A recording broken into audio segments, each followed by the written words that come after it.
శ్రీమాత్రే నమః. తులారాశి వారి ఇంట్లో గత కొంతకాలం నుంచి ఈ శక్తి తిరుగుతుంది. ఆ శక్తి ఏంటి అనేది తెలిస్తే మీరు ఖచ్చితంగా షాక్ అవుతారు. అంటే మీకు గుండె జల్లుమనేటటువంటి ఒక విషయంగా దీన్ని చెప్పుకోవచ్చనమాట. అసలు ఆ శక్తి మీరు తెలియక చేసినటువంటి ఒక పని వల్ల ఆ శక్తి అనేది మీ ఇంట్లోకి ప్రవేశించడం అనేది జరిగిందనమాట. మరి అది దైవశక్తి లేదా దుష్ట శక్తా అనేది మీరు ఈ వీడియో పూర్తిగా చివరి వరకు వింటే మీకు అంతా క్లియర్‌గా అర్థమవుతుంది. లేకపోతే మాత్రం మీరు చాలా ఇబ్బంది పడాల్సినటువంటి పరిస్థితి అనేది వచ్చింది. ఇవాల్టి రోజున నిజంగా అదృష్టం ఉంటేనే ఈ వీడియో అనేది తులారాశి వారికి కంటపడుతుంది. అదృష్టం ఉంటేనే ఇది వినగలుగుతారు. లేకపోతే మాత్రం మీరు చాలా నరకమే అనుభవించాల్సిన పరిస్థితి అనేది వస్తుందన్నమాట. వీడియోని పూర్తిగా చివరి వరకు విని ఒక లైక్ ఇచ్చి సపోర్ట్ చేయండి. తులారాశి వారిది రాశి చక్రంలో 7వ రాశి. వీరి రాశికి అధిపతి శుక్రుడు. శుక్రుడు అంటేనే అదృష్టము, ఐశ్వర్యము, ఆస్తి, సంపద, సిరి, ధాన్యము ఇలాంటివన్నీ కూడా మీ జాతకపరంగా అంటే మీ పుట్టుకే ఒక అదృష్టంగా చెప్పుకోవచ్చు అన్నమాట. తులారాశి వారు మీరు అనుకోవచ్చు, ఏమండి మేము ఎన్నో బాధలు పడుతున్నాము, మాకు అసలు పుట్టిన దగ్గర నుంచి సుఖమే లేదు, మేము అన్నీ కూడా కష్టాలు బాధలు నరకమే అనుభవిస్తున్నాము, మాకు సుఖం ఎక్కడ ఉంది, మేము ఎలా అదృష్టవంతులం అవుతాము అన్న సందేహం అనేది మీకు రావచ్చనమాట. అవి మీకు సమస్యలు అనేవి జీవితంలో ప్రతి మనిషికి కూడా ఉంటాయండి. కానీ సమస్యలకు పరిష్కారాలు అనేవి కూడా లేక చాలా మంది కూడా ఎన్నో రకాలుగా ఇబ్బంది పడుతూ ఉన్నారనమాట. కానీ తులారాశి వారిది నిజంగా మీ రాశిపరంగా మీరు చాలా అదృష్టవంతులు. మీకు సమస్యలు ఉన్నప్పటికీ కూడా మీరు చూడండి, తులారాశి వారు చాలా వరకు బ్యాలెన్స్గా ఉండే వ్యక్తులన్నమాట. మీ మైండ్ సెట్ ఏంటంటే చాలా డిఫరెంట్గా ఉంటుంది. అది మిమ్మల్ని అర్థం చేసుకోవాలంటే అది నిజంగా వాళ్ళ అవతల వాళ్ళకి ఇంకా మంచి తెలివితేటలు ఉండాలన్నమాట. అంటే మీరు అర్థమయ్యి అర్థం కానట్లుగా ఉంటూ ఉంటారు. అది జనానికి మిమ్మల్ని అర్థం చేసుకోవటం అంటే అంత ఈజీ ఏం కాదన్నమాట. ఎందుకంటే తులారాశి వారు చాలా తెలివైనటువంటి వారు. వీరి ఆలోచన విధానం కూడా చాలా టఫ్గా ఉంటుందన్నమాట. అంటే కష్టాలు వచ్చినప్పుడు కుంగిపోవటము, సుఖాలు వచ్చినప్పుడు పొంగిపోవటము, ఇట్లా వీళ్ళు ఏంటంటే జనానికి ఎక్కడా కూడా దొరకరు. ఏదైనా సరే బ్యాలెన్స్‌గా ఉంటారు. అంటే మనం తులము తూకం వేసినప్పుడు ఎలాగైతే సమంగా ఉంటుందో, అలాగే ఈ తులారాశి వారి యొక్క ఆలోచన విధానం సమానంగా ఉంటుందన్నమాట. కొంతమందిని మనం గమనించినట్లయితే కష్టాలు వచ్చినప్పుడు అసలు వాళ్ళని ఓదార్చడం అనేది ఎవరి తరం కాదు. వాళ్ళు తట్టుకోలేరు. అసలు వాళ్ళు మనసుకు అది తీసుకోలేరన్నమాట. అల్లాడిపోతూ ఉంటారు. అలాగే సుఖం వచ్చినప్పుడు అలాంటి వాళ్ళు ఏంటి తెగ సంబరపడిపోతారు. వాళ్ళకు ఆనందం వచ్చినా తట్టుకోలేము, వాళ్ళకి బాధ వచ్చినా తట్టుకోలేము అన్నమాట. అది ఎదుటి వారికి ఇబ్బందిగానే ఉంటుంది. కానీ తులారాశి వారు అలా వ్యవహరించరండి. కష్టాల్లోనైనా సుఖాల్లోనైనా వీరి ప్రవర్తన అనేది 99% ఒకేలాగా ఉంటుంది. ఎక్కడా కూడా వీక్నెస్గా కనిపించరని చెప్పుకోవచ్చు. ఇప్పుడు ఈ ప్రజెంట్ ఈ రోజుల్లో మీలాగా మైండ్ సెట్ ఉండటం అంటే ఒక వరం అన్నమాట. అదే మీరు చేసుకున్నటువంటి అదృష్టం అని చెప్పుకోవచ్చు. ఈ రోజుల్లో మీలాగా ఆలోచించడం అనేది చాలా మంది వల్ల కాదు. ఇప్పుడు జనం ఏంటంటే అయితే అటు లేకపోతే ఇటు అట్లా ఉంటున్నారు. కానీ తులారాశి వారు కరెక్ట్గా ఉంటున్నారు. ఈ రోజుల్లో ఇప్పటి మైండ్ సెట్ ప్రకారం, ఇప్పటి కాలానుగుణంగా ప్రకారం మీరు ఆలోచిస్తున్నారన్నమాట. కాబట్టి సమస్యలు వచ్చినప్పటికీ కూడా అవి ఎలా వచ్చినాయో అవి అలాగే వెళ్ళిపోతున్నాయి అని చెప్పుకోవచ్చు అన్నమాట. కాబట్టి తులారాశి వారికి మీకు కాస్తో కూస్తో కష్టాలు ఉన్నప్పటికీ చేసినప్పటికీ కూడా అవి నిదానంగా వెళ్ళిపోతాయి. అవి మీ దగ్గర దగ్గర ఎంతకాలము ఉండలేవు. ఎందుకంటే మీరు దైవాన్ని గట్టిగా నమ్మే వ్యక్తులు. అలాగే మీ యొక్క మంచి మనస్తత్వం, తెలివితేటలు ఇవన్నీ కూడా మిమ్మల్ని ఎప్పటికప్పుడు కాపాడుకుంటూ వస్తాయన్నమాట. అయితే తులారాశి వారిని మనం గత కొంతకాలం నుంచి చూసినట్లయితే వీరికి చిన్నప్పటి నుంచి కష్టాలు ఎక్కువ ఉన్నప్పటికీ కూడా వాటికి సొల్యూషన్ అనేది ఉంటూ ఉంటుంది. కానీ ఈ మధ్య చూసినట్లయితే గత కొంతకాలం నుంచి కష్టాలు అనేవి చాలా ఎక్కువగా వస్తున్నాయి. అంటే ఒక సమస్య తీరాక ఇంకొకటి అంటే బాధపడటం చేత, కానీ బాధ అనేది వీరికి మనసులో ఉంటుంది. కానీ గబుక్కున బయటికి ఎక్కడా ఎవరికి కూడా చెప్పుకోలేరు. అంటే మనం ఇందాక చెప్పినట్లుగా తట్టుకునే మనస్తత్వం అనేది ఉంటుందన్నమాట. కానీ ఈ తులారాశి వారికి ఈ మధ్య తట్టుకోలేని రకంగా బాధలు వస్తున్నాయి. వీళ్ళు కూడా వామ్మో అని చెప్పి అనుకునేటట్టుగా ఈ మధ్య కష్టాలు అనేవి ఒక యుద్ధంలాగా వీరిని వదిలిపెట్టకుండా వీరి చుట్టూగా దాడి చేస్తున్నాయని చెప్పుకోవచ్చు.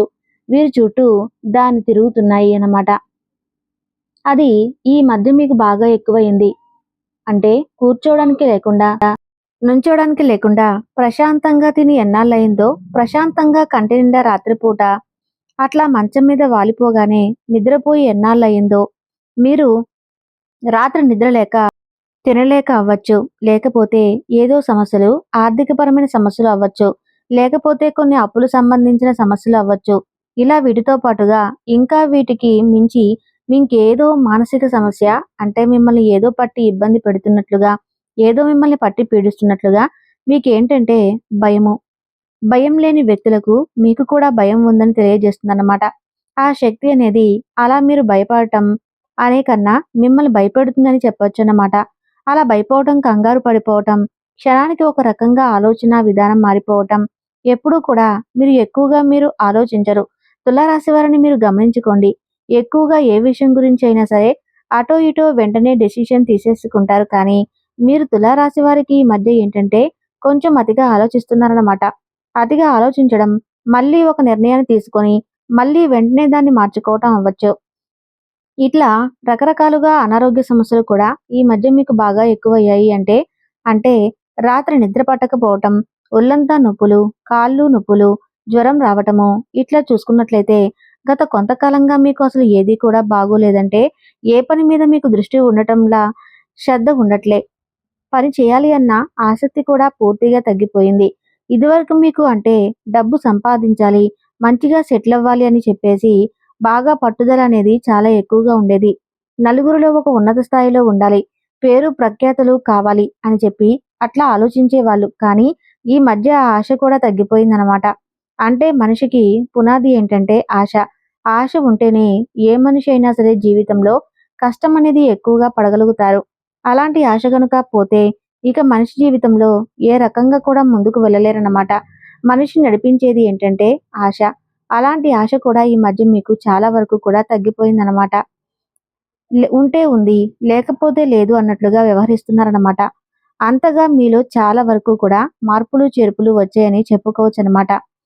దీనికి కారణం ఏంటంటే మీలో ఆ దుష్టశక్తి ప్రవేశించడం అనేది జరిగింది. అంటే ఆ శక్తి అని చెప్పాం కదండి. ఆ శక్తి ఏంటంటే మంచి శక్తి కాదు. దైవశక్తి కూడా కాదు. ఒక దుష్టశక్తి అనేది మీలోకి ప్రవేశించడం అనేది జరిగింది. ఆ దుష్టశక్తి ప్రవేశించిన కాడ నుంచి మీలో నిదానంగా చాలా రకాలైనటువంటి మార్పులు చేర్పులు జరిగినవి అన్నమాట. అప్పటిదాకా సమస్యలు రావటం ఒక ఎత్తు. కానీ ఇప్పటి నుంచి ఆ దుష్టశక్తి ప్రవేశించిన కాడ నుంచి మీకు సమస్యలు అనేవి డబుల్ అయిపోయినాయి అన్నమాట. అసలు వాటికి పరిష్కారాలు కూడా ఉండట్లేదు. అంటే డబ్బు అయితే సంపాదించుకొని తెచ్చుకుంటున్నాము, కానీ అసలు సంపాదన మీద ఆశ లేదు. మానసిక స్థితి సరిగ్గా లేక భయము, కంగారు, నిద్ర పట్టకపోవటం, ఇలా చాలా రకాలుగా మిమ్మల్ని ఉక్కిరిబిక్కిరి చేసేస్తుంది ఆ దుష్టశక్తి. దాని నుంచి మీకు అసలు ఏంటి ఇది, ఈ సమస్యల నుంచి ఏంటి దేవుడా మా మీద ఇంత కక్ష కట్టావేంటి, మా జీవితం ఇట్లా రాసి పెట్టిందేంటి, ఇంత భయంకరంగా అని చెప్పేసి మీరే భయపడుతున్నటువంటి సందర్భాలు ఖచ్చితంగా మీకు ఈ మధ్య జరిగినాయి అన్నమాట. అలాగా అసలు మరి ఏం చేయాలి అర్థం కావట్లేదు. ఏం జరిగిందో తెలియట్లేదు. దాదాపుగా దేవుడికి పూజలు కూడా చేస్తున్నారు. మనసులో భక్తి శ్రద్ధలు అయితే ఉన్నాయి, కానీ చేస్తున్నారు, కానీ ఆ సమస్య నుంచి మాత్రం మీరు బయటపడలేకపోతున్నారు. అలా మీలో మీరు ఒంటరిగా కూర్చుని కుమిలిపోయినటువంటి సందర్భాలు ఎన్నో ఉన్నాయి. అది అసలు దీనంతటికీ కారణం ఏంటంటే మీకు తెలియట్లేదు. దానికి కారణం ఏంటంటే మీ ఇంటి లోపలికి గత కొంతకాలం నుంచి ఈ మధ్య చూసుకున్నట్లయితే మీరు ఒక దుష్టశక్తి అనేది మీ ఇంటి లోపలికి ప్రవేశించడం అనేది జరిగిందనమాట. అది కూడా స్వయంగా మీ ద్వారాగానే జరిగింది. అది మీ ద్వారాగా ఎలా జరిగింది అన్న సంగతి మీకు తెలియదు. ఎందుకంటే అసలు అలా దుష్టశక్తి ప్రవేశించిందనేది తెలియదు. మామూలుగా సమస్యలు వస్తున్నాయని ఇట్లా మీరు భావిస్తున్నారు. దానికి పరిష్కారం ఏంట్లా అని మీకు అర్థం కావట్లేదు. కానీ ఇక్కడ సమస్య ఏంటంటే మీ ఇంట్లో దుష్టశక్తి అది మిమ్మల్ని చాలా ఇబ్బంది పెడుతుంది. దాన్ని మీరు అర్జెంటుగా ఇవాళ రోజున బయటకు తరిమేయాల్సినటువంటి సమయం అనేది వచ్చిందనమాట. ఇప్పటికే చాలా ఆలస్యమైంది. ఏంటి ఈ విషయం అనేది తెలియక ఇప్పుడు మాత్రం మీ అదృష్టవశాత్తు మీకు ఈ విషయం తెలిసింది. కాబట్టి ఆ దుష్టశక్తిని మీరు అర్జెంటుగా తరిమి కొట్టాలి. లేకపోతే మాత్రం మీరు ఇంకా తరువాత చాలా బాధపడాల్సినటువంటి పరిస్థితి అనేది వస్తుందన్నమాట. ఈ దుష్టశక్తి అసలు ఎలా ప్రవేశించింది ఏంటి అనేది ఇప్పుడు చూద్దాం. ఈ తులారాశి వారు ఏంటంటే, మీరు ఏదన్నా పనుల మీద వేరే ఊరు ఎక్కడికన్నా వెళ్ళి ఉండవచ్చు. లేకపోతే 4 దిక్కులు కలిసేటటువంటి రోడ్డు దగ్గర ఎక్కడైనా ఎవరైనా అంటే నిమ్మకాయలు కానివ్వండి, లేదా ఎర్ర నీళ్లు కానివ్వనండి, మిరపకాయలు కానివ్వండి, వాళ్ళకి సంబంధించి ఏదైనా దిష్టి తీసేసి, దోషాలు తీసేసుకొని, వాళ్ళ మీద ఏదైనా చెడు ప్రయోగాలు చేపించి ఉంటే అవి తీసేసుకొని, వాళ్ళు రోడ్ల మీద పోస్తే అవి మీరు తొక్కడం అన్నా జరిగింది. ఇట్లా 4 దిక్కులు కలిసే రోడ్డు, లేకపోతే మీరు నడిచే దారిలో కూడా కావాలని చెప్పి వేస్తా ఉంటారు. అలా తొక్కాలని చెప్పేసి, అలా మీరు తొక్కడమైనా జరిగింది. అది మీరు నడిచే దారిలో అవ్వచ్చు, లేకపోతే ఎక్కడైనా వేరే ఊర్లో అవ్వచ్చు. 4 దిక్కులు కలిసే రోడ్డు అవ్వచ్చు, లేకపోతే చీకట్లో ఎక్కడైనా తొక్కి ఉండవచ్చు. ఇట్లా మీరు ఎక్కడైనా కానీ, ఇట్లా వాళ్ళకు సంబంధించినటువంటి ఆ చెడు ప్రయోగం తీసుకున్నది మీరు తొక్కడం అనేది జరిగిందనమాట. అది మీ కాళ్ళ వెంట ప్రవేశించి, మీ కాళ్ళ వెంట అది మీ ఇంటి లోపలికి ప్రవేశించింది అంటే, మీరు కాళ్ళు కడుక్కోకుండా లోపలికి వచ్చేస్తారన్నమాట. అంటే కాళ్ళకు చెప్పులు ఉంటున్నాయి కదా, షూస్ ఉంటున్నాయి కదా, స్లిప్పర్స్ ఉంటున్నాయి కదా అని చెప్పేసి మీరు లోపలికి అట్లా వచ్చేశారు, కాళ్ళు కూడా కడుక్కోకుండా. అలా వచ్చినప్పుడు అది మీ కాళ్ళ వెంట పడి మీ ఇంట్లోకి నిదానంగా ప్రవేశించింది. ప్రవేశించి ఇక అది రోజులు గడిచే కొద్దీ రోజులు ప్రశాంతంగా కానీ బలాన్ని పెంచుకుంది. మీ ఇల్లంతా కూడా ఆవహించింది. మీలో కూడా ఆవహించేసి ఇక మొత్తం కూడా ప్రశాంతంగా ఉన్నటువంటి వాతావరణాన్ని మొత్తం కూడా అదేంటంటే అంతా కూడా సర్వనాశనం చేసేసిందని చెప్పుకోవచ్చనమాట. ఎందుకంటే దుష్టశక్తి యొక్క ఉద్దేశం ఏంటంటే అంతం చేయటం. అలాగా దుష్టశక్తి నిదానంగా దాని యొక్క శక్తిని పెంచుకొని దైవశక్తిని తగ్గించేసిందన్నమాట. దైవశక్తిని తగ్గించేసి చాలా వరకు కూడా అది ఏ రకంగా అయితే మిమ్మల్ని ఇబ్బంది పెట్టాలని అనుకుంటుందో అన్ని రకాలుగా మనిషి యొక్క మనసు మీద, మనుషుల మీదే ప్రభావితం చేస్తూ అలాగ చాలా కాలంగా అది బలపడిందని చెప్పుకోవచ్చనమాట. కానీ మీకు ఉన్నటువంటి దైవశక్తి ఎక్కడికక్కడ ఇంకా మిమ్మల్ని చాలా వరకు కాపాడుకుంటూ వస్తుందండి. మీరు దైవాన్ని పూర్తిగా నమ్మే వ్యక్తులు కాబట్టి మీరు చేసిన పూజల వల్ల, పుణ్యాల వల్ల చాలా వరకు కూడా దైవశక్తి మీ వెన్నంటే ఉండి కాపాడుతుంది. లేకపోతే చాలా కోలుకులేని దెబ్బ తగలాల్సినటువంటి వ్యక్తులన్నమాట మీరు. అందుకే మిమ్మల్ని ఇక్కడ నేను అదృష్టవంతులని చెప్పడం అనేది జరిగిందనమాట. అలా దైవశక్తి మిమ్మల్ని కాపాడుకుంటూ వస్తుంది. ఆ దుష్టశక్తి బలం అనేది చాలా ఎక్కువైంది.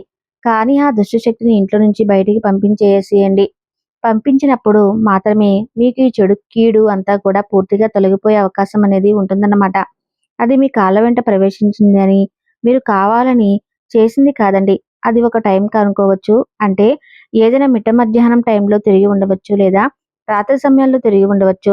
జనం కావాలని రోడ్ల మీద అట్లా తొక్కే కాడ పోస్తే అట్లా మీరు తొక్కి ఉండవచ్చు. అది నిమ్మకాయ అవ్వచ్చు, లేకపోతే ఏదైనా దారాలు అవ్వచ్చు. ఏదైనా కానివ్వండి, అలా జరగాల్సింది జరిగింది. అది మీరు కావాలని చేయలేదు, కానీ ఇవాల్టి రోజున దానివల్ల చాలా నరకం అయితే మీరు అనుభవిస్తున్నారు. ఇప్పుడు మీరు మాత్రం దాన్ని పూర్తిగా బయటికి పంపేయాలి. పంపిస్తేనే ఆ దైవశక్తి అనేది మీకు పూర్తిగా ఇంకా అంటే ఆ దుష్టశక్తి బయటికి పూర్తిగా పంపించేసినప్పుడే మీ ఇల్లు పవిత్రం అవుతుందన్నమాట. లేకపోతే ఆ చెడు అంటే చెడు, మంచి ఎప్పుడూ కూడా ఒక చోట ఉండలేవండి. దైవశక్తి, దుష్టశక్తి ఒక చోట ఉండటం అనేది అసలు అది జరగని పని అన్నమాట. కాబట్టి ఆ దుష్టశక్తిని మీరు పంపించేసేయాలి. ఎందుకంటే అది బలంగా తిష్ట వేసుకొని మరీ కూర్చుంటుంది గత కొంతకాలం నుంచి. కాబట్టి ఈ సమస్యలు అన్నిటి నుంచి బయటపడాలి అని అంటే మీరు దాన్ని తరిమి కొట్టేసేయండి. అది మరి ఎలా తరిమి కొట్టాలి అంటే పూజలు ఒక్కటి చేస్తేనే మీకు ఆ దుష్టశక్తి వెళ్ళిపోతుందా అంటే ఖచ్చితంగా వెళ్ళిపోతుంది. పూజలతో పాటుగా మీరు ఏంటంటే ఈ పరిహారం కూడా చేయాల్సిందన్నమాట. ఆ దుష్టశక్తి అనేది బయటికి వెళ్ళడం అనేది జరుగుతుంది. మీరు ఏం చేస్తారంటే మీకు దగ్గరలో ఉన్నటువంటి జంట నాగుల విగ్రహాల దగ్గరకు వెళ్ళి, అంటే నాగేంద్ర స్వామి పుట్టలాగా మనం పాలు పోస్తూ ఉంటాం కదండి పండగ సందర్భాల్లో, అలాగా నాగేంద్ర స్వామి గుడి దగ్గరికి వెళ్ళి అక్కడ జంట నాగుల విగ్రహాలు అనేవి ఉంటాయన్నమాట. ఆ జంట నాగుల విగ్రహాలకు మీరు ఏంటంటే చక్కగా ఒక రోజున మంగళవారం కానీ లేదా ఆదివారం కానీ ఇట్లా మీకు ఏ రోజు కుదిరితే ఆ రోజు వీలుని చూసుకుని ఆ జంట నాగుల విగ్రహాల దగ్గరికి వెళ్ళి మీరు ఈ దీపం అనేది వెలిగించాలన్నమాట. అంటే ఆ మంగళవారం కావచ్చు, ఆదివారం కావచ్చు, మీరు ఏ రోజైతే చేస్తారో ఆ వారాలు ఇట్లా 4 వారాలు చేయాల్సి ఉంటుంది. చేస్తే 4 మంగళవారాలు కానీ, 4 ఆదివారాలు కానీ ఇట్లా చేయాల్సి ఉంటుందన్నమాట. చేసినప్పుడు మాత్రం నియమ నిష్టలతో చేయాలి. చక్కగా తలంటు స్నానం అనేది చేసేసి ఇంటి వాకిలిని శుద్ధి చేసుకొని నలుపు రంగు బట్టలు అనేవి ధరించకుండా మీరు నియమనిష్టలతో, భక్తి శ్రద్ధలతో మీరు చక్కగా మీ దగ్గరలో ఉన్నటువంటి ఆ జంట నాగుల విగ్రహాల దగ్గరకు వెళ్ళేసి మీరు వాటిని శుభ్రంగా నీటితో కడిగేసి వాటికి చక్కగా పసుపు కుంకుమతో బొట్టు పెట్టి చక్కగా పుష్పాలనేవి దగ్గరలో ఉన్నటువంటి అందుబాటులో ఉన్నటువంటి పుష్పాలు పెట్టి ఆ జంటనాగుల విగ్రహాల యొక్క తోకల దగ్గర ఏంటంటే జిల్లేడు ఆకు అనేది పెట్టి పసుపు రాసి కుంకుమ బొట్టు పెట్టి ఆకు మీద కూడా దాని మీద ఒక చిన్న బెల్లం ముక్క పెట్టేసి ఆ జంట నాగుల విగ్రహం యొక్క తోక దగ్గర పెట్టాలి. మీరు ఏంటంటే ఒక దీపం కూడా వెలిగించాలి. నువ్వుల నూనె అనేది పోసేసి మట్టి ప్రమిదలో దీపం వెలిగించాలి. 2 అరటిపండ్లు అక్కడ నైవేద్యంలాగా పెట్టేసేయండి. పెట్టేసేసి చక్కగా నమస్కారం చేసుకొని 11 సార్లు ప్రదక్షిణాలు చేయాలి. ఇలా మీరు 4 మంగళవారాలు కానీ 4 ఆదివారాలు కానీ చేయాలన్నమాట. మీరు సంకల్పం చెప్పుకుంటూ చేయాలి. మీ జాతక పరంగా కాస్తంత సర్పదోషాలు కూడా మీకు మీ జాతకంలో ఉన్నాయి. ఇవన్నీ కూడా ఇప్పుడు ఈ సర్పదోషాలు అవ్వచ్చు, నాగదోషాలు అవ్వచ్చు. ఇట్లా మీ ఇంట్లో ప్రవేశించినటువంటి ఆ దుష్టశక్తిని పూర్తిగా బయటికి పంపించేయండి. మీరు చేసే ఈ పరిహారం అనేది చాలా బాగా పనిచేస్తుందన్నమాట. అలాగే మీరు ఒక కొబ్బరికాయని కూడా ఖచ్చితంగా కొట్టాలి. ఇలా 4 మంగళవారాలు అనేవి మీరు చేయాల్సి ఉంటుందన్నమాట. నియమనిష్టలతో చేయాలి. ఒకవేళ ఏదైనా ఒక వారం ఏదైనా ఇబ్బంది వచ్చినా కూడా ఆపారే అనుకోండి, తర్వాత నుంచి మళ్ళీ కంటిన్యూ చేసుకోవచ్చు. ఇలా 4 వారాలు మాత్రం తప్పకుండా పూర్తి చేయాలి. 4 ఆదివారాలైనా చేయొచ్చనమాట. ఈ రోజుల్లో మాత్రం నాన్ వెజ్ గానీ, చికెను, మటను, కోడిగుడ్లు ఇలాంటివేవి పొరపాటున కూడా వండటం కానీ, తినటం కానీ చేయకూడదు. ఇది మీరు బాగా గుర్తుపెట్టుకోండి. ఇలా చేసేయండి. మీకు నాగేంద్ర స్వామి గుడి దగ్గరలో మాకు అందుబాటులో లేదు అని అనుకుంటే, మీకు దగ్గరలో ఉన్నటువంటి శివాలయానికి వెళ్ళి అయినా సరే మీరు ఈ నియమం అనేది ఆచరించవచ్చు. మనకు పరమేశ్వరుడు యొక్క మెడలో కూడా నాగేంద్ర స్వామి ఉంటారు కాబట్టి చక్కగా శివలింగానికి ఒక చెంబు నీటితో అభిషేకం చేసి మనం గంధము కానీ పంచామృతాలు కానీ అభిషేకంగా చేయొచ్చు. మారేడు దళం మీద చక్కగా మీరు ఏంటంటే ఒక దీపం అనేది వెలిగించండి. ఓం నమ శివాయ అనే మంత్రాన్ని 11 సార్లు జపించి ఆ స్వామివారి చుట్టూ ప్రదక్షిణలు చేయండి. మీకు ఆ నాగేంద్ర స్వామి గుడి అందుబాటులో ఉంటే అక్కడైనా చేయొచ్చు. శివాలయంలోనైనా సరే మీరు ఈ పని చేయొచ్చు. తద్వారా ఆ భగవంతుడు మీకు కూడా ఏదో ఒక రూపంలో తప్పకుండా సహాయం చేస్తాడనమాట. కాబట్టి ఈ వీడియో తులారాశి వారికి ఎంతో ఉపయోగపడుతుందని అనుకుంటున్నాను. తప్పకుండా మీ అభిప్రాయాన్ని కామెంట్ రూపంలో తెలియజేసి వీడియోకి లైక్ చేయటం మాత్రం అస్సలు మర్చిపోకండి. ధన్యవాదాలు. సర్వే జన సుఖినో భవంతు.